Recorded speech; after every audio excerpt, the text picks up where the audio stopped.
Investment में asset allocation की बेहद इंपॉर्टेंस है और डायनेमिक असेट एलोकेशन फंड्स या जिन्हें हम बैलेंस्ड एडवांटेज फंड्स के नाम से भी जानते हैं, इस ऑब्जेक्टिव को अचीव करने में हमारी मदद कर सकते हैं। नमस्कार, मैं हूं पंकज मटपाल और मेरे साथ हैं आज एक बेहद खास मेहमान जो कि अपने dynamic style of fund management के लिए जाने जाते हैं।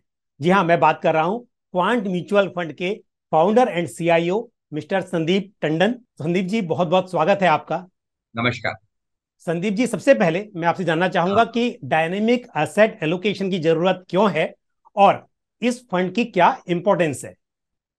देखिए ये एक बहुत अच्छा सवाल है कि देखिए म्यूचुअल फंड में रेगुलेटर ने सेबी ने हम लोगों को बहुत तरह के ऑप्शन दिए हैं, लेकिन जो जो जिस तरह की फ्लेक्सिबिलिटी इस प्रोडक्ट में दी है वो बाकी प्रोडक्ट्स में नहीं है। ओके, तो एक रेगुलेटर ने हम लोगों को इस प्रोडक्ट में एक रिस्क एवर्स टाइप के लोगों को भी इंक्लूड करने की कोशिश की है कि इसके अंदर आप 100% तक इक्विटी जा सकते हैं और बाजार अगर खराब हुआ तो आप उसको हेज भी कर सकते हैं 100%।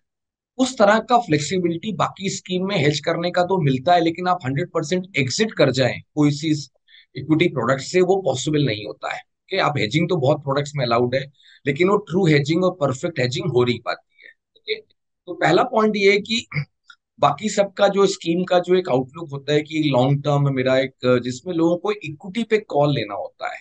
जब इक्विटी पे आप कॉल लेते हो तो आपका प्रोडक्ट का जो वॉलिडिटी होता है ओवरऑल पोर्टफोलियो का थोड़ा ज्यादा होता है।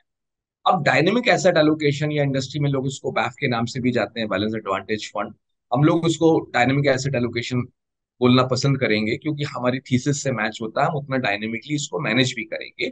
बट जैसे मैंने आपको बोला है कि इस प्रोडक्ट के अंदर अगर हम पोर्टफोलियो को रीबैलेंस कर पाते हैं, रिस्क ऑन या रिस्क ऑफ एनवायरमेंट है, हर एक फंड हाउस का अपना एक तरीका है उसको मैनेज करने का, बट उससे एडवांटेज क्या होता है कि ओवरऑल पोर्टफोलियो की वॉलिडिटी कम हो जाती है। जी। ओके, तो काफी जो रिस्क एवर्स इन्वेस्टर होते हैं, ट्रेडिशनल इन्वेस्टर होते हैं, उनके लिए बहुत इंपॉर्टेंट होता है कि आप क्वालिटी ऑफ पोर्टफोलियो को अगर आप प्रूव डाउन करें तो जो पोर्टफोलियो की क्वालिटी है वो हम पोर्टफोलियो को रीबैलेंस के कम कर पाते हैं, जैसे स्टैंडर्ड डेविएशन डिक्लाइन कर पाते हैं। तो जो जिस तरह का वॉलिटी डिक्लाइन कर पाते हैं वो बाकी प्रोडक्ट्स में उस तरह का ऑप्शन नहीं है, मतलब एक यूनिक प्रोडक्ट हो जाता है और इन्वेस्टर का एक्सपेक्टेशन भी इसमें लिमिटेड होता है। ओके, क्योंकि रिस्क एवर इन्वेस्टर के लिए होता है, तो उसमें बुल मार्केट में जब ये प्रोडक्ट अंडर परफॉर्म करता है तो लोगों को तकलीफ नहीं होती, क्योंकि सब लोग मेंटली प्रिपेयर हैं कि इसका पोजिशनिंग कैसा है।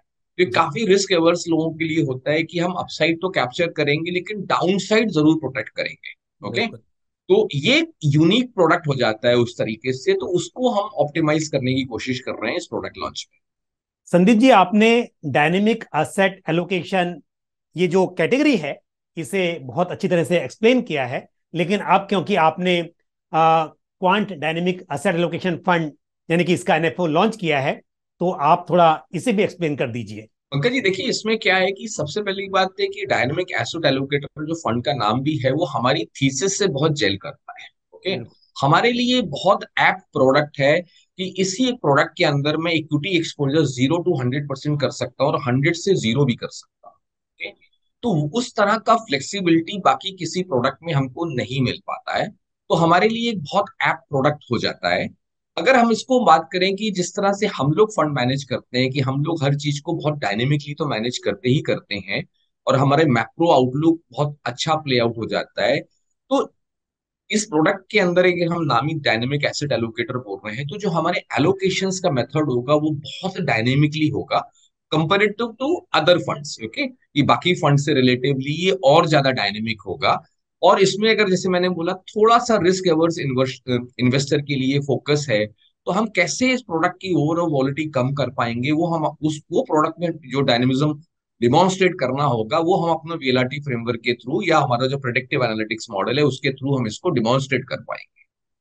संदीप जी, यहाँ पर इक्विटी और डेट का जो एलोकेशन है वो समय समय पर बदलता रहेगा, तो इसके लिए क्या पैरामीटर होंगे।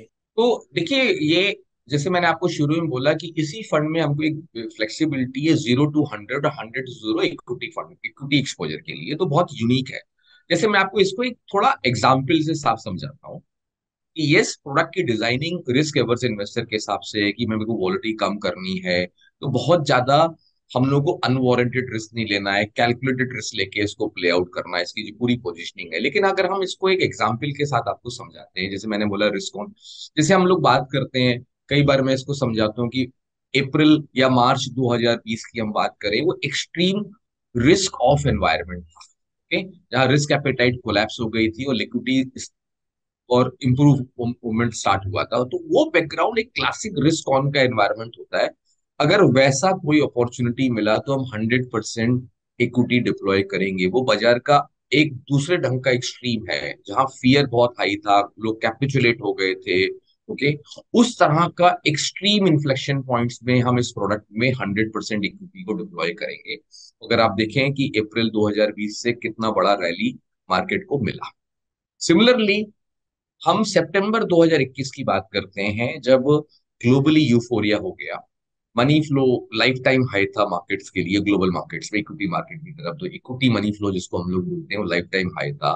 आपने एक यूफोरिया देखा, उस यूफोरिया को अगर हम मेजर करें तो ग्रोथ स्टॉक में यूफोरिया देखा। उसी पीरियड के आसपास ग्लोबल लिक्विडिटी श्रिंक होना स्टार्ट हो गई थी, रिस्क एपिटाइट भी डिक्लाइन होना स्टार्ट हो गई थी। तो एक क्लासिक यूफोरिया था, एक क्लासिक था मार्केट के लिए, जिसको हम बोलते हैं easy phase of bull run खत्म हो गया वहां से। उस फेज में इस प्रोडक्ट के अंदर हम 100% डेट में शिफ्ट हो जाएंगे। 100% मैंने ऐसे, सिंस में लिमिटेशंस आ जाती हैं, तो मैं 100% हेज कर लूंगा अपना एक्सपोजर। मैं बेसिकली इक्विटी एक्सपोजर को मैं जीरो कर दूंगा। Okay, okay. डेरिवेटिव्स का हम लोग को फ्लेक्सिबिलिटी है, कुछ लोग इसको आर्बिट्राज के थ्रू भी प्ले करते हैं, हमारे पास भी वो ऑप्शन है। बट इसके अलावा अगर मुझे ऑप्शंस के थ्रू प्ले करना है, या फ्यूचर्स के थ्रू प्ले करना है, या कॉम्बिनेशन इंडाइसेस और स्टॉक्स दोनों के थ्रू प्ले करना है, तो हम इसको हेजिंग कर पाएंगे। तो अगर आप देखिए, तो बाकी फंड के कंपैरेटिव में हम लोग ये बोलते हैं कि हम इसको 100% हेज करेंगे। अगर एनवायरनमेंट इस तरह का एक्सट्रीम आया, जैसे काफी लोग मेंटेन करते हैं कि हम 30% तो रखते हैं, 20-30% हेज कर लेते हैं, हर एक का अपना अपना पर्सपेक्टिव होता है। हमारा इस फंड में एक यूनिकनेस है कि हमें 100% इक्विटी की फ्लेक्सिबिलिटी है, और ऐसा कुछ एक्सट्रीम एनवायरनमेंट मिला तो मैं 100% पोर्टफोलियो को हेज करूँ। तो ये सिनेरियो मैंने आपको बताया कि दो एक्सट्रीम सिनेरियो, जहां मैं 100% इक्विटी डिप्लॉय करूंगा, और दूसरे सिनेरियो में हमें 100% इक्विटी को हेज करूंगा। ओके। ओके, ताकि मेरा एक्सपोजर सितंबर 2021 जैसे सिनेरियो में जीरो हो जाएगा, मैं जीरो पे आ जाऊंगा, बिकॉज मैंने पूरा ओवरऑल पोर्टफोलियो हेज किया। वो फ्लेक्सिबिलिटी इस प्रोडक्ट में है, और हम लोग उसको काफी यूनिकली कर पाएंगे, क्योंकि हम उस इन्फ्लेक्शन पॉइंट्स को आइडेंटिफाई करने में स्पेशलाइजेशन है, एक्सट्रीम हम कैप्चर कर पाते हैं। अगर आप ये सिनेरियो हम आज के सिनेरियो में देखें, तो आपको एक समझाने के लिए बता रहा हूँ। जैसे जनवरी 2023 की बात करें, 2000 जनवरी 2023 से मैं, हम लोगों ने प्रिडिक्टिव एनालिटिक्स नोट में भी लिखा है, मैंने चैनल्स पे भी बोला है, कॉन्फ्रेंस कॉल पे भी बोला है कि जनवरी से इंडिया के लिए रिस्क एपिटाइट जो हमारे पैरामीटर थे वो ड्रिफ्ट हो गए, वो शार्पली कोलैप्स हो गए। और फरवरी आते आते वो ग्लोबल मार्केट्स के लिए भी हुआ। तो एक करेंटली हम एक रिस्क ऑफ एनवायरनमेंट, जैसे ये 6 तारीख को हमारे, अप्रैल को हमारा प्रोडक्ट जब बंद होगा, तो आप कोई मेरे को पूछेगा आप क्या करेंगे, तो उस समय मैं इसको रिस्क ऑफ एनवायरनमेंट के हिसाब से डेट की प्रोडोमिनेटली चलाऊंगा। Okay, okay. अब इसके अलावा मैं आपको कुछ और एग्जांपल्स इसको समझाने की कोशिश करता हूँ। अब जैसे मैं बोलता हूँ कि हर 5 साल में 2 से 3 ऐसी अपॉर्चुनिटी आती जो एक्सट्रीम होती है। जैसे मैंने आपको बताया मार्च 2020 या सितंबर 2021, ऐसा जनवरी 2018, तो एक्सट्रीम सिनेरियोस आते हैं। उस एक्सट्रीम सिनेरियो को तो हम कैपिटलाइज करेंगे ही करेंगे, लेकिन जैसे हम अब यही थीसिस को आगे बढ़ाते हैं और स्टॉक्स की बात करें।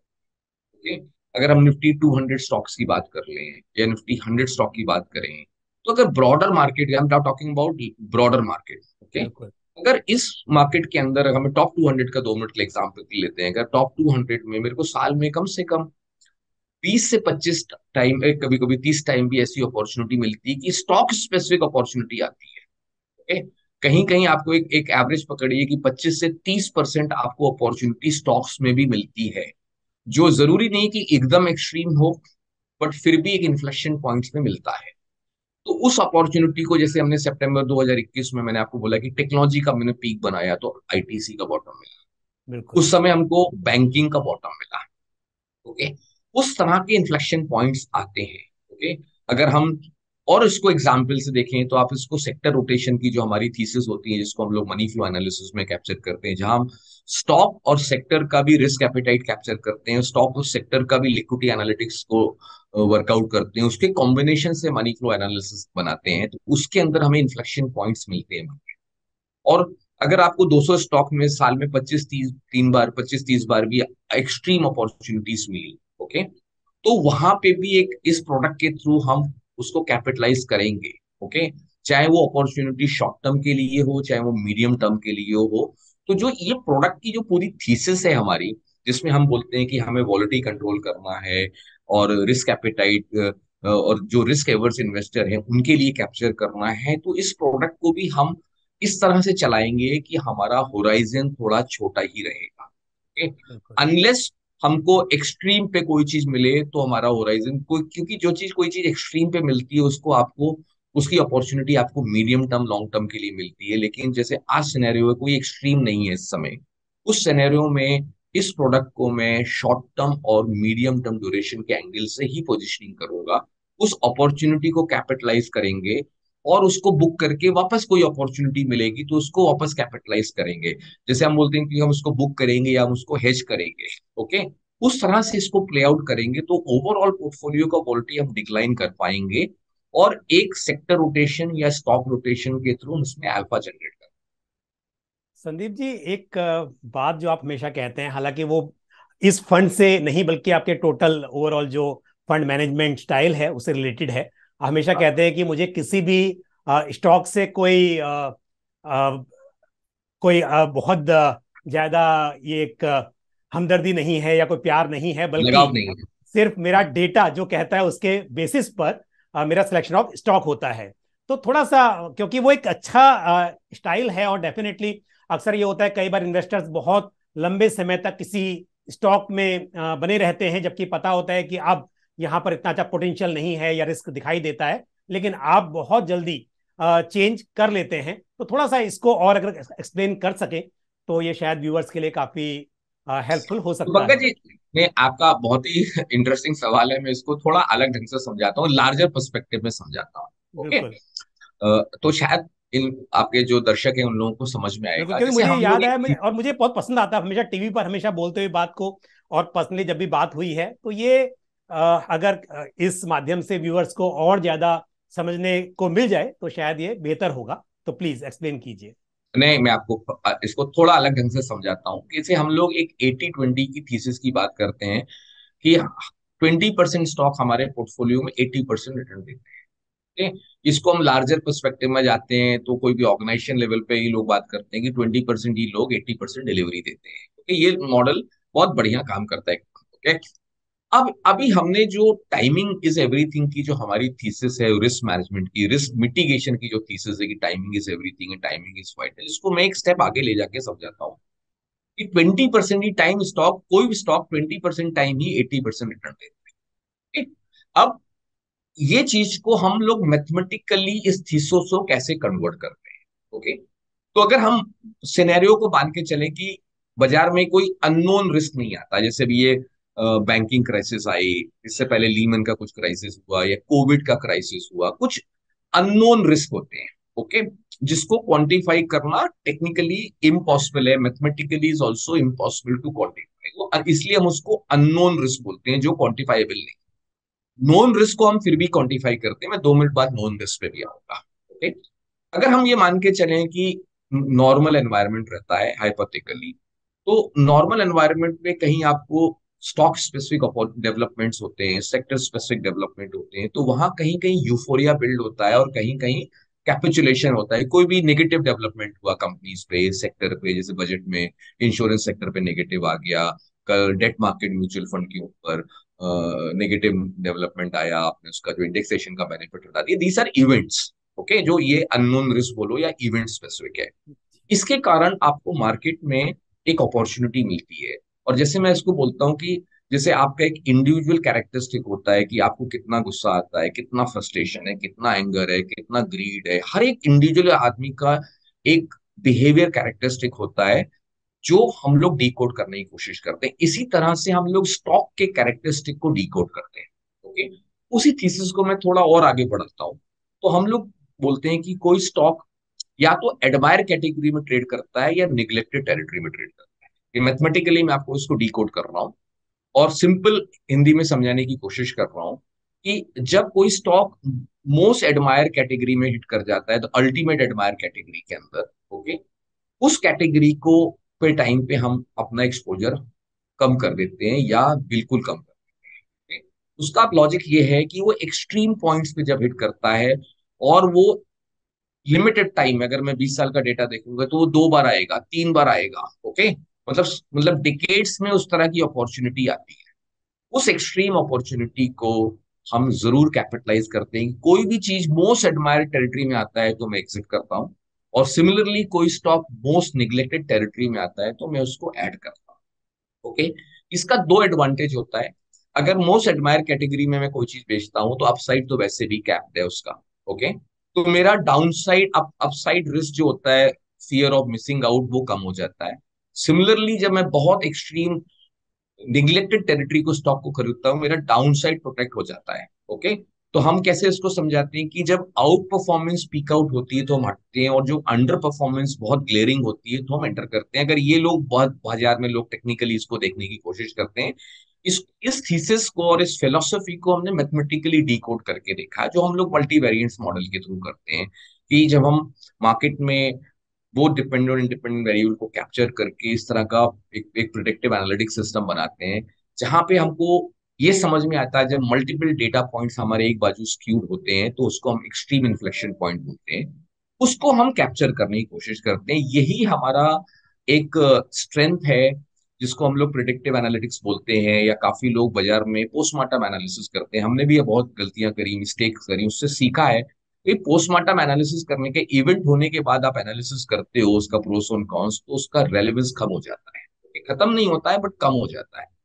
तो अगर हम उस चीज को रिवर्स कैलकुलेट करके प्रिडिक्टिव एनालिटिक्स के थ्रू देखते हैं, जैसे मैं आपको एग्जांपल देता हूँ इसको नोन रिस्क का, ओके।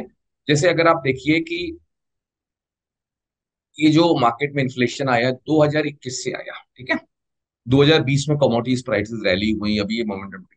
अगर आपको मैंने एक बुक दी थी, उसके अंदर एक चार्ट था। मैंने उसमें 2012 में मैंने वो प्रिडिक्टिव एनालिटिक्स की थीसिस पे प्रिडिक्ट किया था कि 2020 से 2030 अपनी लाइफ का बहुत चैलेंजिंग फेस होगा, और 2020 में कमोडिटीज प्राइसेस रैली करेंगी। 2021 से इन्फ्लेशन, हमने एक टाइटल दिया था, रिटर्न ऑफ द किंग, कि inflation will return the bank and will create havoc in both in risk and risk of environment, और and it will last till 2027-28 for US और develop market. तो 10 साल पहले कोई चीज लिखी थी डेटा एनालिटिक्स के बेसिस पे, तो वो चीज हम बताते हैं कि देखिए देखिए डेटा का क्या इंपॉर्टेंस है। आप डेटा को जब कैलकुलेट, रिवर्स कैलकुलेट करके आप प्रिडिक्ट कर सकते हैं। अब जैसे जियो पॉलिटिकल वॉलिटी की हम बात करते हैं, हमने उस बुक में लिखा था कि 2020 से 2030 में जियो पॉलिटिकल वॉलिटी हाइएस्ट एवर होगी, ओके। और आप देखिए 2020 में हाइएस्ट एवर जियो पॉलिटिकल वॉलिटी थी, वो आज भी कंटिन्यू है। उसको हमने कोई, जियो पॉलिटिकल वॉलिटी को हम कैसे कैलकुलेट करेंगे, इतना विजन तो किसी के पास नहीं होता है। तो उसको हम gold prices, natural gas prices, crude prices, resources prices से लिंक करते हैं। कि हमारा व्यू था कि natural prices will go to the roof, commodities prices will go to the roof and crude prices will go to the roof, which will trigger that. तो हम जियो political वॉलिटी को नहीं क्वांटिफाई कर सकते हैं, क्योंकि हमारे पास उसका कोई डेटा नहीं है, क्योंकि इतने लोगों का कैरेक्टरिस्टिक को डिफाइन करना इम्पॉसिबल है। लेकिन नेचुरल गैस और क्रूड या कमोडिटीज एसेट क्लास का मेरे पास डेटा है, 100 साल का, 200 साल का, 500 साल का, या एग्री की मैं बात करूं तो 1200 साल का डेटा भी है वीट का। तो हम उसकी साइकिल्स एनालिसिस करते हैं, उसकी थीसिस को समझते हैं, उसके बेसिस पे मैंने प्रेडिक्ट किया था कि क्रूड प्राइसेस अगर स्पाइक करेगा, नेचुरल गैस स्पाइक करा, जो हुआ 2020 के बाद, आपने देखा 6-8 महीने एक बड़ा ट्रिगर देखा है, ओके। उसके बेसिस पे हम लोग उसको प्रिडिक्ट कर पाए। तो ये स्ट्रेंथ होता है प्रिडिक्टिव एनालिटिक्स का, जिसको हम लोग रिवर्स कैलकुलेट करके बता पाते हैं। तो हम नोन रिस्क को प्रिडिक्ट कर पाते हैं, अननोन रिस्क को नहीं कर पाते। कोई भी कंपनी का अननोन रिस्क हो, सेक्टर का अननोन रिस्क हो, या मैक्रो लेवल का अननोन रिस्क हो, ओके, वो हम प्रिडिक्ट कर सकते हैं। जैसे मैंने आपको बोला, नो, जैसे काफी लोगों के लिए इन्फ्लेशन प्रिडिक्ट करना और इंटरेस्ट रेट को प्रिडिक्ट करना भी उतना ही बड़ा अननोन रिस्क है, okay? बट हम लोग ने उसको मैथमेटिकली डिकोड किया, क्योंकि उसकी डेटा है, उसकी साइकिल्स हैं, उसके मल्टीपल इंटरकनेक्ट रिलेशनशिप्स हैं, मल्टी एसेट क्लास के जो इंटर रिलेशनशिप होता है, लीड लैग इंडिकेटर्स होते हैं उसके अंदर, तो उसको हम फिर भी काफी हद तक क्वांटिफाई कर सकते हैं, ओके। और ये हम लोगों को 72-73% तक हम लोग उसको अच्छे से क्वांटिफाई करते हैं, तो इसलिए हमको थोड़ा सा हेल्प मिलती है एक अर्ली कॉल लेने में। ओके, जैसे मैं हमेशा बोलता हूँ, पोस्टमार्टम एनालिसिस करके फायदा नहीं होता है, क्योंकि एग्जैक्टली। आपने बड़ा अपॉर्चुनिटी छोड़ दिया है। इसलिए हम लोग प्रिडिक्टिव एनालिटिक्स के थ्रू जब डॉट्स को कनेक्ट करते हैं, तो एक प्रीएम्प्ट करने की कोशिश करते हैं, database, preempt gut feeling पे नहीं, प्रीएम्प्ट डेटा पे। तो एक साथ मैं बोला, जैसे ऐसे ऑर्गेनाइजेशन हम लोग म्यूचुअल फंड, हम अपने आप को म्यूचुअल फंड नहीं बोलते, हम लोग बोलते हैं हम डेटा एनालिटिक्स फॉर्म है। ओके, और डेटा सब कुछ है। जिस तरह का सिनेरियो ग्लोबली बिल्ड हो रहा है, आगे जाके डेटा एनालिटिक्स की इंपॉर्टेंस बढ़ेगी। और हम लोगों को जिस तरह से इसमें एनवायरनमेंट चेंज हो रहा है, तो अभी भी लगता है कि बहुत कुछ सीखना बाकी है। अभी तो हम लोग, मतलब ये तो जर्नी डेटा एनालिटिक्स की अभी स्टार्ट हुई है। जिस तरह से ये इंटरकनेक्टेड वर्ल्ड होगा, जिस तरह टेक्नोलॉजी इवॉल्व होगी, इंटरनेट ऑल इवॉल्व होगा, तो बहुत कुछ नया होने वाला है जो ट्रेडिशनल अप्रोचों से आप कैप्चर नहीं कर पाएंगे। बिल्कुल। संदीप जी, आपने इन्वेस्टमेंट स्टाइल को बहुत डिटेल में एक्सप्लेन किया, और ये सिर्फ इस फंड के लिए नहीं बल्कि ओवरऑल जो भी क्वांट म्यूचुअल फंड्स की स्कीम्स हैं उनके लिए एप्लीकेबल है। तो मेरे हिसाब से इन्वेस्टर्स को इससे बहुत कुछ सीखने को मिलेगा। अच्छा, एक बात मैं और जानना चाहूंगा कि ये जो समय है इस वक्त पर, आपने dynamic asset allocation fund launch किया है, तो ये वक्त क्यों इस फंड के लिए सुटेबल हो सकता है? या फिर क्योंकि ये फंड आपके पास नहीं था तो एक फंड ऐड करना था, इस हिसाब से आपने इसे ऐड किया है? देखिए, दोनों चीजें ठीक है अपनी जगह। ठीक है कि भाई, हमको जब सेबी से अप्रूवल आएगा उसके बाद ही हम प्रोडक्ट लॉन्च कर बिल्कुल। सकते हैं। ओके, और इतने फंड हाउसेस हैं, वहां पे भी बहुत लोड होता है, तो टाइम लगता है उसका। बट मैं एक बात तो वो कहूंगा कि ये पॉइंट बहुत सही सूट है। करता है आपको, क्योंकि आपका जो स्टाइल है हाँ, इन्वेस्टमेंट का, और हमेशा करेक्ट। कहते हैं, आपने तो एक्सप्लेन भी हमारे किया लिए, अभी। करेक्ट, तो हमारे बुके के लिए ये बहुत इंपॉर्टेंट प्रोडक्ट है, और उसके लिए हमने मतलब 6-8 महीने पहले एप्लीकेशन से हम लोग को थोड़ा टाइम लगा उसको मिलते मिलते। तो ये हमारे लिए एक बहुत ऐप्ट प्रोडक्ट है। ओके, जैसे आपको, हमारे पास भी ऑप्शन था इसको बैलेंस एडवांटेज का नाम रखने के लिए, और डायनेमिक बिल्कुल। एसेट एलोकेशन कैटेगरी में, दोनों नाम पे फ्लेक्सिबिलिटी है। इंडस्ट्री मेजोरिटी बैलेंस एडवांटेज के रूप में उसको लेती है, और बैफ ही ज्यादा पॉपुलर टर्म है डैफ के कंपैरेटिव। ग्लोबली डैफ बहुत पॉपुलैरिटी बढ़ रही है डैफ की, तो हमने इसको डैफ लिया। और क्योंकि हमारी पूरी थीसिस ही डायनेमिक स्टाइल को सूट करती है, तो हमारे लिए ये काफी, मतलब जो डायनेमिज्म दिखाएंगे इसमें, मेरे को ऐसा लगता है कि हम लोग को थोड़ा और भी ज्यादा डायनेमिज्म डिमॉन्स्ट्रेट करना पड़ेगा, क्योंकि ये पूरी एक फ्लेक्सिबिलिटी जिस तरह 0 to 100% की हमको किसी भी फंड में नहीं मिलती, इक्विटी एक्सपोजर को बैलेंस करने के लिए, और ये 100% एक्सपोजर करके 100% से हम जीरो पे भी आ सकते हैं एक्सपोजर, वो बहुत ही यूनिक है। इसलिए हम लोग बहुत एक्साइटेड है कि एक अच्छा प्रोडक्ट है हमारे बुके के लिए। जी। संदीप जी, आपने काफी कुछ एक्सप्लेन किया फंड के बारे में भी, और ओवरऑल आपकी जो इन्वेस्टमेंट स्टाइल है, स्ट्रेटजीज हैं, वो भी एक्सप्लेन की। लेकिन इस फंड को लेकर स्पेशली, क्योंकि ये एनएफओ चल रहा है इस वक्त, और मैं तो उम्मीद करूंगा कि अधिक से अधिक इन्वेस्टर्स इसका बेनिफिट ले सकें। हालांकि ओपन एंडेड फंड है, तो एनएफओ के बाद भी ये चॉइस तो रहेगी ही इन्वेस्टर्स के पास कि वो इसमें इन्वेस्ट कर सकते हैं। लेकिन आप कुछ और ऐड करना चाहेंगे कि क्यों इन्वेस्टर्स को इस फंड में, और इस, मतलब एक कैटेगरी तो है ही, बट आपका जो स्टाइल है उसको लेकर क्यों इसमें इस वक्त पर अधिक इन्वेस्ट करना चाहिए, वो थोड़ा सा और ऐड कर सकते हैं? तो पंकज जी, जैसे मैंने बोला कि हमने अपने प्रिडिक्टिव एनालिटिक्स थीसिस से एक इंपॉर्टेंट ऑब्जर्वेशन रखा है कि 2020 से 2030 का पीरियड है, ओके, वो एक्स्ट्रा ऑर्डिनरी होगा अपनी लाइफ के लिए। ओके, इस पीरियड में हम लोग इसको ग्रेट ट्रांजिशन पीरियड बोलते हैं। हमारी नई बुक भी आएगी, उसमें भी हम लोग उसको और भी एक्सप्लेन करेंगे। ओके, इस पीरियड के अंदर बहुत चीजें ज्यादा वॉलेटाइल तो रहेंगी। जैसे मैंने आपको बोला, 2023 तक एक्स्ट्रॉर्डनरी वॉलेटिलिटी रहेगी, फिर एक साल सेटल होगी, फिर वापस वो फेस आएगा कि मार्केट वापस वॉलेटाइल होगा। तो इस पीरियड के अंदर पर्टिकुलरली, ये जो डिकेड है, इसमें जो traditional buy and hold approach थी, वो देखिए ग्लोबली इफेक्टिव नहीं है।